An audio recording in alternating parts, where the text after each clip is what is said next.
Alors, vous êtes assez nombreux en ce moment à venir nous voir et nous demander qu'est-ce qu'un groupe de croissance? J'aimerais bien en commencer un, mais je ne sais pas comment faire, qu'est-ce que c'est?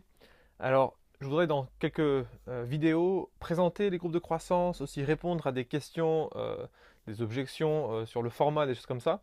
Alors, dans cette première vidéo, je voudrais parler simplement la- de la- du concept même du groupe de croissance.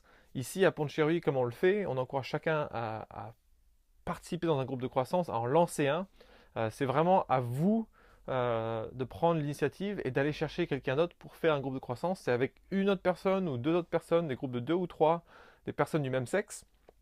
Et on va faire trois choses. On va chaque semaine ensemble lire un gros morceau de la Bible, généralement des livres complets de la Bible, et c'est des lectures assez voraces. On va en parler plus tard. Deuxième chose qu'on fait, c'est on parcourt une liste de questions de redevabilité. Et on est super franc, on cache pas qui on est, et c'est un super moyen de progresser. Ça fait un peu peur, mais on en reparle plus tard. Et troisièmement, on prie les uns pour les autres, ensemble au moment du groupe de croissance, et ensuite durant la semaine. Tout ça ne doit pas prendre plus de 60 minutes par semaine. Donc c'est vraiment un aspect très concret mais important. Si on fait des groupes qui durent 2 ou 3 heures, on a tendance à les repousser et ça marche pas. Donc là vraiment l'idée c'est une heure par semaine. On peut tous trouver une heure pour se retrouver. Et les lectures de la Bible se passent en dehors de ce moment-là. Alors, pour reparcourir les trois choses qu'on fait, ce qu'on conseille c'est de commencer avec les questions de redevabilité. On a deux types de questions déjà préfaites et vous pouvez bien sûr avec le temps les modifier. Euh, Ces questions sont en ligne, on peut te les donner, tu peux les prendre en photo, les avoir sur ton téléphone. La liste courte euh, a 5 questions, je vais les lire. Comment Dieu s'est-il manifesté dans ta vie cette semaine? 2. Qu'est-il en train de t'enseigner? 3. Comment réponds-tu à son engagement, à son encouragement? 4. As-tu un péché à confesser? 5. As-tu réussi à terminer ta lecture de la Bible cette semaine? Et souvent, si on commence avec les questions, euh, à la question 5, quand on parle de sa lecture de la Bible, là, on va quand même parler ensuite de la deuxième partie. Qu'est-ce que tu en as retiré? C'était quoi l'idée principale du livre?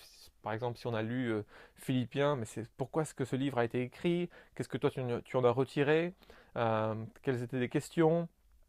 Et on essaie de prendre un tiers du temps pour les questions de redevabilité, un tiers du temps pour la mise en commun sur notre lecture de la Bible, et un tiers du temps pour prier pour ce qu'on a partagé, pour des occasions de témoigner de qui est Jésus, de ce qu'il a fait pour nous, et prier aussi pour euh, les futures personnes qui vont rejoindre notre groupe de croissance. Parce que le concept, c'est de ne pas s'arrêter au bout de 6 mois, mais c'est qu'au bout de 6 mois, on puisse, ou d'un an, hein, c'est à vous de voir, qu'on puisse rajouter une troisième personne, une quatrième personne, et au bout de 4, quand on arrive à 4, on fait quelques semaines ensemble, et hop, on le divise, et on fait 2 groupes de croissance séparés. Et il faut être prêt à le faire. C'est vraiment un moyen d'être une bénédiction au plus grand nombre dans l'Église. Alors, je me suis distrait un peu. La liste longue de questions, on vous la conseille surtout pour commencer. Et si ça te fait flipper ces questions, attends la deuxième vidéo et on va parler de certaines des objections. Euh, Première question. As-tu été cette semaine un témoignage de la gloire de Dieu dans tes paroles et tes actes? 2. As-tu été tenté sexuellement ou as-tu commis un adultère dans tes pensées? 3. As-tu manqué d'honnêteté sur le plan financier ou convoité ce qui ne t'appartenait pas? 4. As-tu été respectueux, compréhensif et généreux à l'égard de tes proches? 5. As-tu blessé quelqu'un ouvertement ou non par tes paroles? 6. As-tu cédé à une dépendance? Explique-toi. As-tu entretenu de la colère contre quelqu'un? 8. As-tu secrètement souhaité le malheur de quelqu'un pour ton intérêt personnel? 9. As-tu terminé ta lecture de la semaine et t'es-tu mis à l'écoute de Dieu? Comment est-ce que tu peux réagir? 10. As-tu été parfaitement honnête avec moi?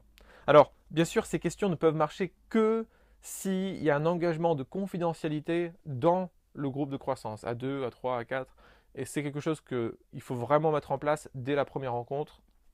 Ce qui se dit dans le groupe de croissance reste dans le groupe de croissance, sauf si la personne qui confesse quelque chose de lourd donne l'autorisation à ce que ça soit partagé plus largement que le groupe.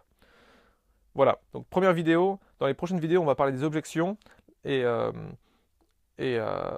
ouais, la première, ce sera sur les questions de redevabilité, justement.